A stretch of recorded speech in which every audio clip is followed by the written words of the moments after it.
my channel. I'm Liam.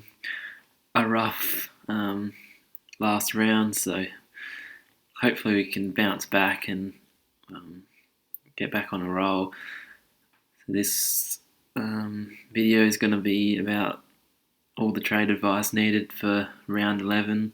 The buys are coming up soon, how to get around that, and which primos and which rookies should be targeting this week, because buys are not for flipping premiums. They're for you still upgrade your team around them, because if you have good buy structure, that's the way you could get up the ranks by not having to sideways trades, and your team will be certainly better for the future. That one extra premium each week in your team adds up to 40 to 50 points more every round. So that's what hopefully everyone will do. So hopefully I'll give you some good trade advice for this round. So starting with the bottom end rookies, there's a couple of options you could go here. I do like the look of Reeves in the ruck. 66, Hawthorn, I feel like he's going to play a few games. He does have the first bye, so it is possible you wait for his second game to get going. But if you do have a Till Thorpe or even just any rookie, the utility rookie, you can certainly go down to Reeves. I feel like he won't match what Flynn's doing now, but I feel like he can average at 60 to 70, 60-ish, not 70, probably 60, playing that ruck role at Hawthorn. And that Hawthorn are just going to blood their rookies from now on, so I don't see his job security being overly poor as well. And 66 is nothing to shy about, and he'll be a handy little addition throughout the buys, especially cover in that round 14 with Gawn and Grundy both out. So he's an option that I'm certainly looking at this week. The other two that you could consider are Madden and Wilson. Madden's got a nice little flexibility, but I don't see him having very good job security at Brisbane. He came in for an injury, and he only had 30 odd in the first week. He got to 50 this week, but watching the game, about 30 points of those were intercept possessions, so they rarely actually give him the ball. Defender forward is very handy with flexibility. I would certainly prefer Reeves if you're looking for a utility, but if you're looking for a defender rookie in need, he is certainly a possible option.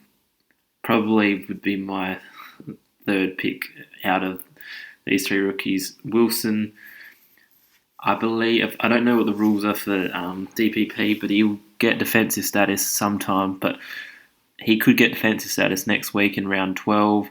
Give him forward defence. I don't see him going big, but I do about a 45, and I feel like he's got pretty decent job security at Collingwood. Like the bottom sides will just be playing their youngie. They won't be getting rid of their youngies for throughout the season, like possibly Brisbane. So he's another option as well.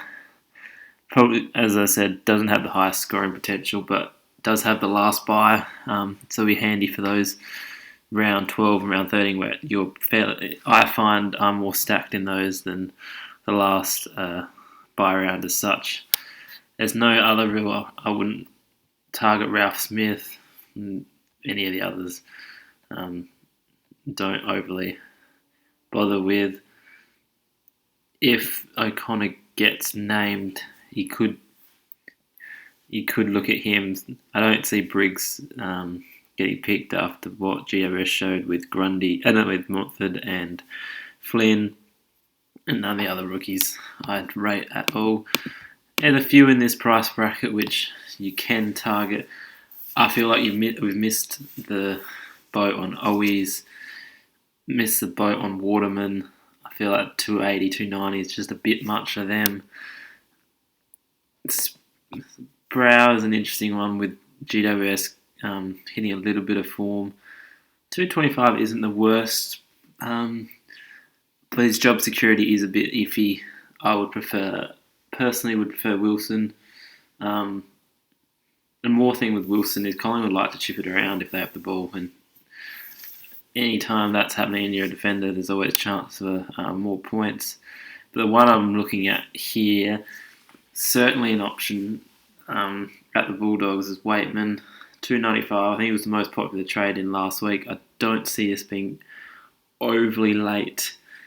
I feel like he might not get the best score this week playing a good team, but with Bulldogs, I feel like I personally think they're the number one team in the comp, and the ball's just going to be down there in the forward line.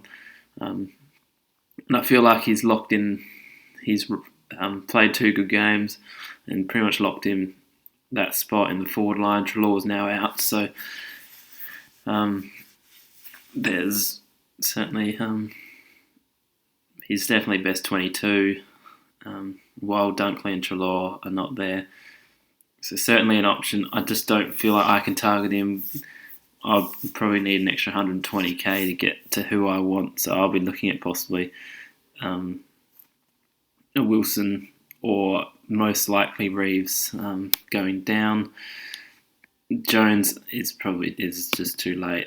There's no real options up here. Poulter, I personally feel is just the missed the boat. It's someone that if he was priced at 170 would be in everyone's team. Just being priced above at that 240 mark, it was hard to pick him after that first week. He's got a very nice role in the wing. So when Collingwood just love possession footy, I wouldn't go against picking him up with him having the last buy and having a little cash grab of 150, 200k. I wouldn't mind that. It's just once there are so many people that you want.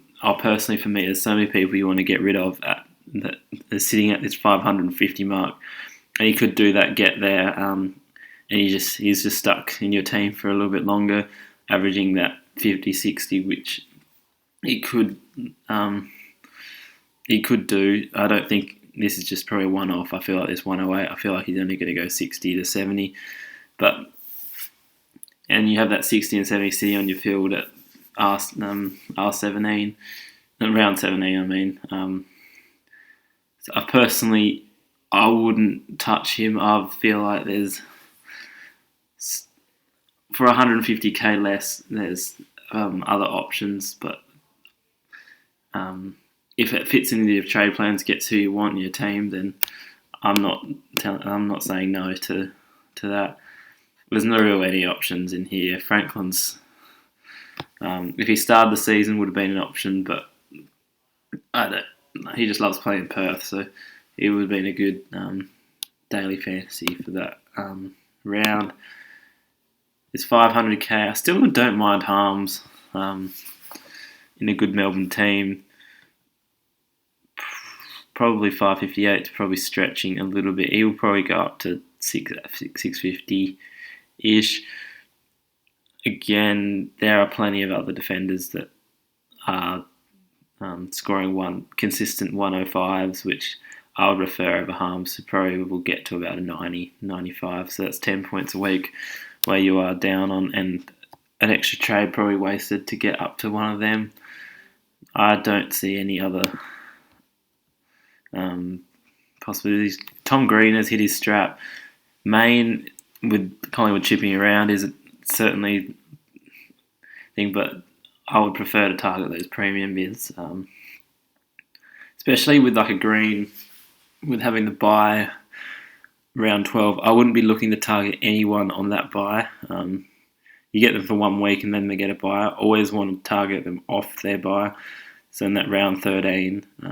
So if this week is nearly the week to upgrade to a round 14 primo, and then next week is the week to pretty much double downgrade, and then possibly I would sometimes nearly triple downgrade your dud rookies. You could double downgrade and upgrade to around 14 primo as well. but I wouldn't be wanting to target any of these round 12 buyers in this round or next round. You certainly don't want to trade anyone in on a buy.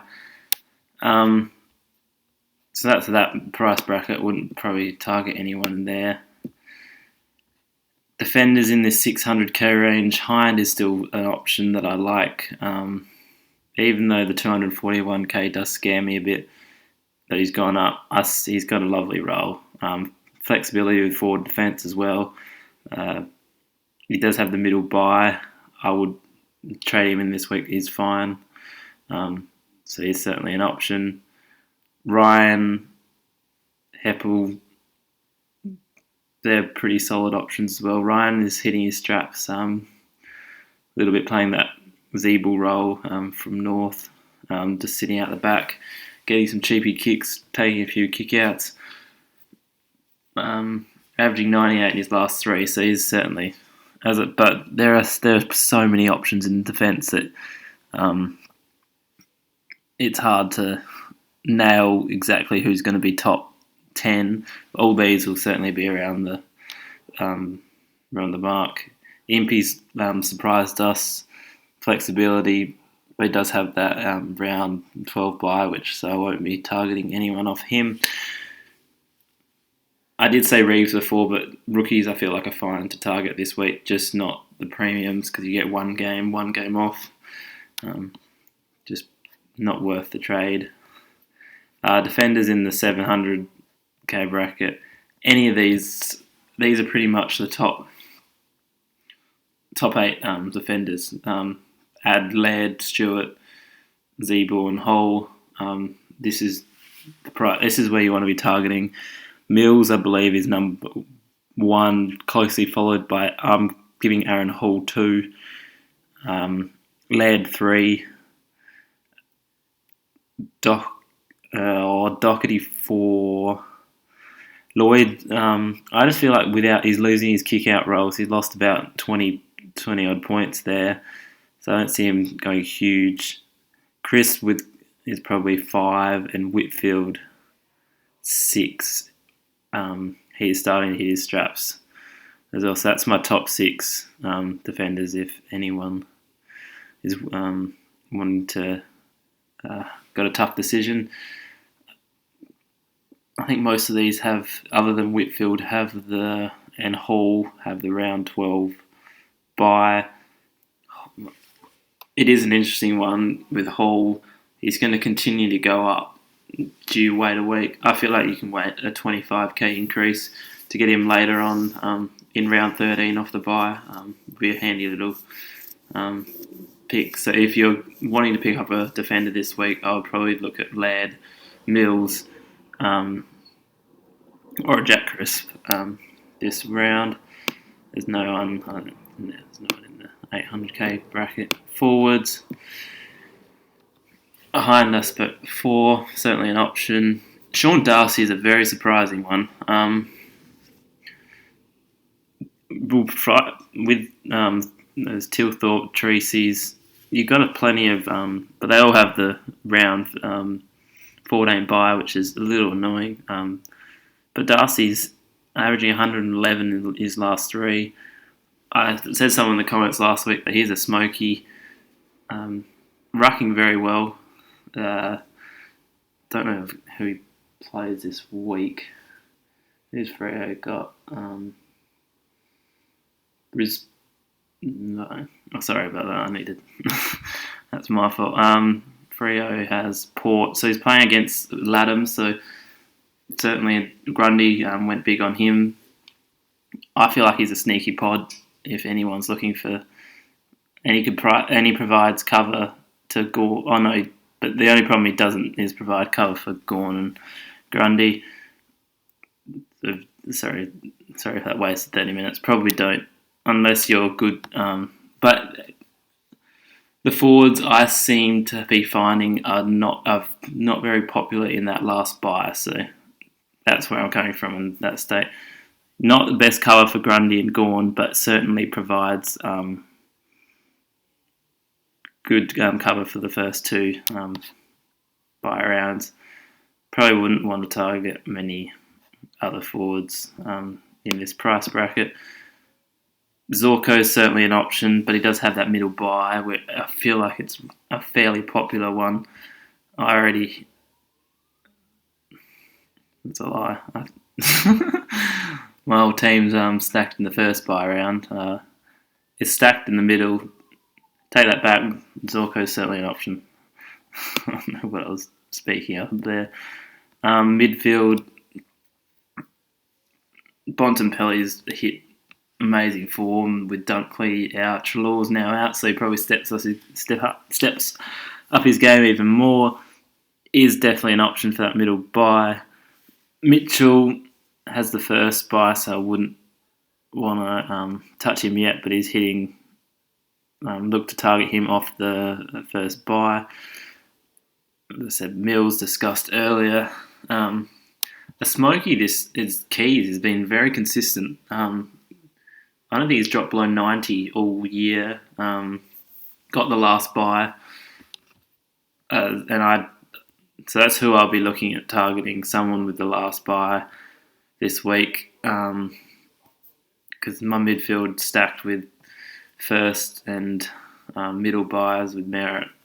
It's not really stacked. McRae, Merritt, and McCluggage all having that middle buy, and Duncan and Taranto having that first buy. If you are Duncan owners like me, I'm going to hold, even though he's out 2 weeks. I prefer to go down up in another position to help improve my team. Parrish has been a surprise packet. If you need a middle buy player, certainly an option. I don't know when his form will end. Will he get tagged?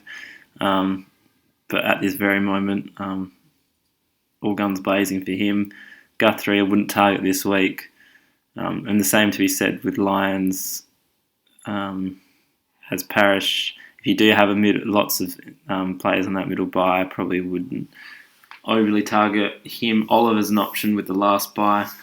If you are needing someone with that, he's possibly coming into my team this week. Hopefully I have the